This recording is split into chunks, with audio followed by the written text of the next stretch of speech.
I love Halloween, but finding the perfect costume is by no means easy. The thing is, I don't like generic costumes, and for that reason, I can't just find a costume on a clothing rack in the Halloween section of a department store. No, I have to be creative. It takes me an entire year to look for the right costume. As soon as Halloween ends, I restart my hunt for the next year's perfect look.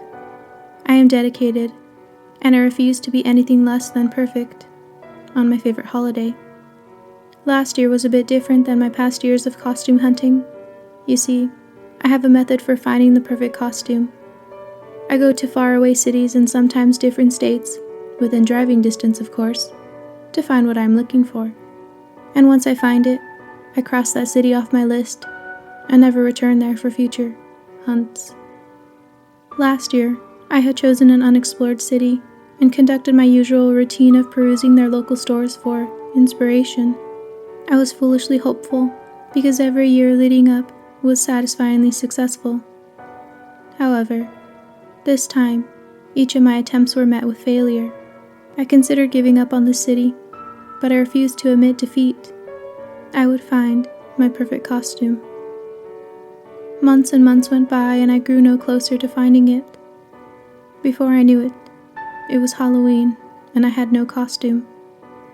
My frustrations boiled my blood, so I hopped in my car and drove once again to that city that failed me. It was nearly sundown when I arrived. The sun could be seen just peeking through the buildings and houses. Some eager families were already trick-or-treating, and some young adults were doing their last-minute alcohol runs. I tirelessly drove up and down the streets of houses, and finally downtown where all the shops were.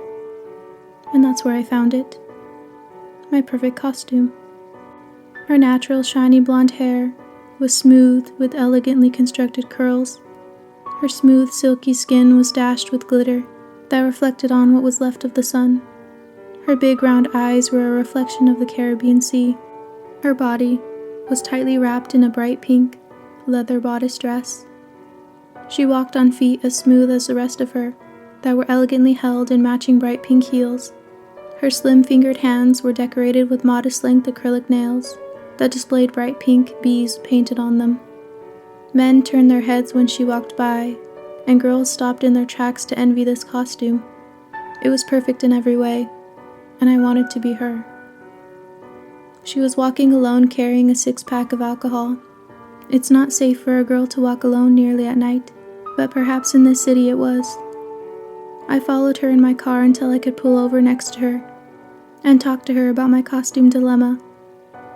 I managed to do so, and she happily walked over to me when I complimented her beauty.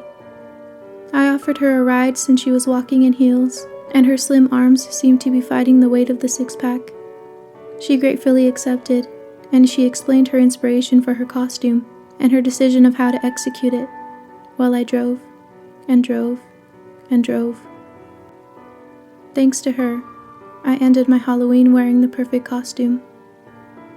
Now you may be thinking that her costume was clearly a Barbie doll, which is basic at best, but that's not what I wore that Halloween night. I sat in my favorite rocking chair, with my decorations and fireplace being the only light illuminating my living room. The crackle of my fireplace was all I could hear in the silent night of no more trick-or-treaters, and I sat, cozily wrapped up in my costume of milky, smooth, glittery skin.